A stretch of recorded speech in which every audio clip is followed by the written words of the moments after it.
Marvel's Spider-Man 2018 was no stranger to Easter eggs and references, and so it should come as no surprise that Miles Morales' solo outing as Spider-Man is just as dense with goodies for fans to find. I'm Josh from WhatCulture.com, and this is Spider-Man Miles Morales 20 Secrets, Easter Eggs and References Explained. Number 20. Spider-Man's first issue.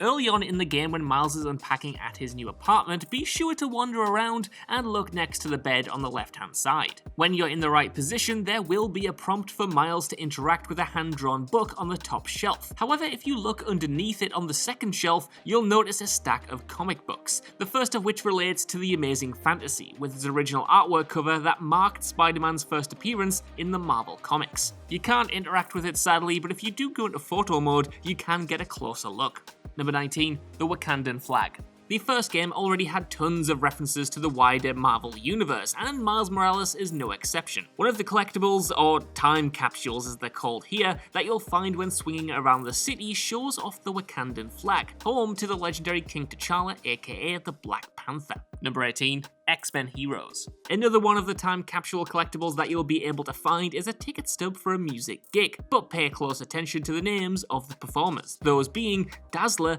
and Lila Cheney. These are references to two of the X-Men. Dazzler was a mutant with the unique ability of converting sound into energy and light. Lila Cheney, however, had the ability of teleportation, but also the key trait of being a musician, so that fits nicely with this particular Easter egg. Number 17. BKLYN Spider 42. Like Peter in the game menu, Miles has a social media presence, but eagle-eyed players will have spotted that his username also contains a little hidden reference. The number 42 appeared throughout the 2018 hit Into the Spider-Verse, and it's no coincidence that Miles' username ends with the same number. A lot of fans thought that it had something to do with Douglas Adams' The Hitchhiker's Guide to the Galaxy, with the number 42 being the so-called answer to life, the universe, and everything. But Into the Spider-Verse's directors confirmed that wasn't the case. It's actually a reference to baseball player Jackie Robinson. Speaking to Business Insider, director Peter Ramsey said, quote, 42 was Jackie Robinson's jersey number for the Brooklyn Dodgers. He was a barrier-smashing black superhero in baseball, and Miles is a color-smashing black superhero in Spider-Man comics, end quote.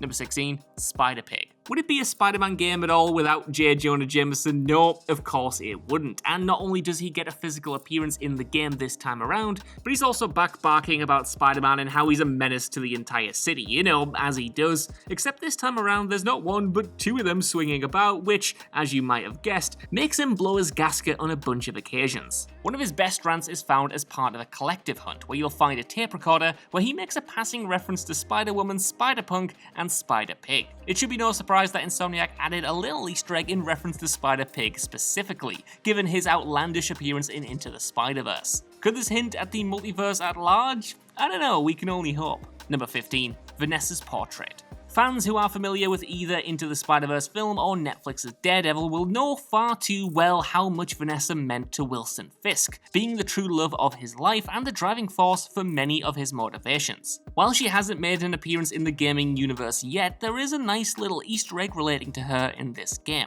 During one of the missions, Miles has to sneak into Wilson Fisk's tower from the first game, but before rushing out, make sure to have a poke around and look for a vault. Inside you won't find much, but there is a massive portrait of a woman who is presumably Vanessa. Number 14. Black Cat and Tombstone. During the mission Tinker Tailor Spider Spy, pay close attention to the Roxxon monitors, and specifically a list of 3 associates. The top one in this list refers to a cat burglar recently retired, whereabouts unknown, and if the silhouette didn't give it away, this is a definite reference to the Black Cat, who appeared in the City That Never Sleeps DLC for the first game. The one beneath her is described as nearly invulnerable, currently incarcerated, and the silhouette may not be as distinct, but with that description, this certainly refers to Tombstone.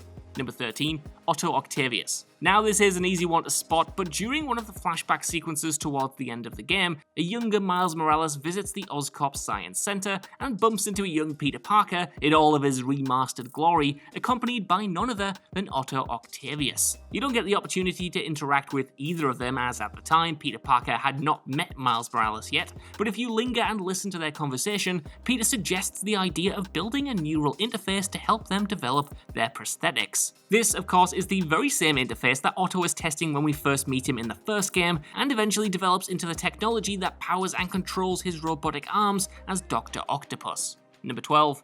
Big Wheel. Sticking with the time capsule collectibles yet again, there is another weird odd to one of the odder villains in the Spider-Man universe called Big Wheel. This unique supervillain didn't have any superpowers, but was immediately identifiable as riding around in a large metal wheel vehicle which was equipped with guns and Waldo arms, not unlike the vehicle that General Grievous uses in Revenge of the Sith. The wheel was also developed and modified by the Tinkerer, who acts as one of the villains in Spider-Man Miles Morales, so maybe there is a little link there. Number 11. Remembering the Fallen. In the first Spider-Man game, players came across a cemetery where you were able to visit and pay your respects to Ben Parker's grave. If you return to the very same spot in Miles Morales though, players can also find May Parker buried alongside her husband. This also featured at the end of the first game, however head slightly north of where Ben and May are buried, and you'll also find a smaller plot with flowers for Officer Davis, Miles' dad. Number 10. The Lockjaw Statue. The statue of Lockjaw the Bulldog can be found in one of the game's secret hideouts. Lockjaw as a character was a larger-than-life Inhuman bulldog with the ability of teleportation. The Inhumans themselves were a group of heroes that lived on the moon and got their powers from aliens, and you would be forgiven if you haven't watched the TV series that aired all about them in 2017. Number 9. The Boatmen. Back in the 2018 game, players noticed that the NPCs who sailed around the island in boats were not as beautifully rendered as their city street counterparts, as they were never intended to be seen up close. And that's me being polite, because truthfully, they looked horrific. They did, however, become a popular meme, something that the developers at Insomniac have embraced. In both Miles Morales and the remastered version of the original game, if you go venturing for those same NPCs, you will find that they look exactly as they did in the previous iteration of the game, except this time around they have a little post-it note pinned to their chest reading, "Did you miss us?" Number 8. The Insomniac Logo. Speaking of the developers, the opening sequence in the game centers on Peter and Miles chasing a rampaging rhino through a shopping mall, causing much destruction in their wake. It's a fantastic opening sequence that showcases the next-gen possibilities for the franchise, but there is a blink and you'll miss it reference that you'll need to keep your eyes peeled for. In a moment when Rhino leaps across the shopping mall, there is a light installation that hangs above a Christmas tree. The light installation though is none other than the Insomniac logo. Number 7. Neighbors. Later in the game, particularly after the Harlem Festival, you should swing back to Miles' apartment, go into photo mode, and take a closer look at the other residents who occupy Miles' building. If you do, you'll see references to Waldo, Woody and Buzz, Cthulhu, and Freddy and Jason. This also comes complete with a 13F, a further reference to the Friday the 13th series, of which the two characters did appear. So, better make sure you've got a strong lock on that door, Miles, because I don't even think you could take these guys down. Number 6. Homecoming. Spider-Man 2018 contained a nice little nod to 2004's Spider-Man 2, where Peter Parker tries to stop a speeding train by casting webs at buildings. In the 2018 game, the tactic doesn't work out so well, with Peter making a quippy remark. I'm sure that worked last time. Fast forward 2 years and Spider-Man Miles Morales adds a new nod to a different Spider-Man film. This time around, Tom Holland's Spider-Man Homecoming, in which he tries to hold together two halves of a sinking ferry. Miles uses a similar tactic to hold together two halves of a bridge in order to give the civilians time to get to safety in this game, and thankfully it works out a little better than it did for his predecessor. Number 5. United Island? He's a bit of an unusual one for you. If you're swinging around Manhattan, it may well be worth taking a visit to the UN building, where you'll find many flags flying outside it. A bunch of Irish outlets after launch picked up though that the flag for Ireland doesn't quite look right. You won't find the usual tricolour flag here, but instead you'll see a green flag with a harp on it, linked to the country prior to the 1800s. Number 4. The Weeping Angels. During one of the underground hideout side missions, Miles enters a room with a bunch of mannequins standing quietly in the corner. That is, however, until Miles turns his back on them. To complete the mission, Miles needs to deactivate a jammer, which has him with his back to the mannequins, but when he turns around, they've all moved and have congregated in the middle of the room. Thankfully, there's not too much time to dwell on this prospect, as Miles is then attacked by members of the underground. But this does feel like a little reference to the Doctor Who villains, the Weeping Angels, who can of course only move when unobserved. Number 3. Boseman Way. Earlier in 2020, Chadwick Boseman, who played King T'Challa in the MCU, sadly and tragically passed away. His passing left a hole in the MCU, and the fan community have paid tribute in many forms, and Insomniac is no exception. Not only is there a lovely message at the end of the game in tribute to Chadwick Boseman himself, but a street in the in-game New York has also been renamed to Boseman Way. You can find it for yourself located along 42nd Street between 1st and 3rd Avenue.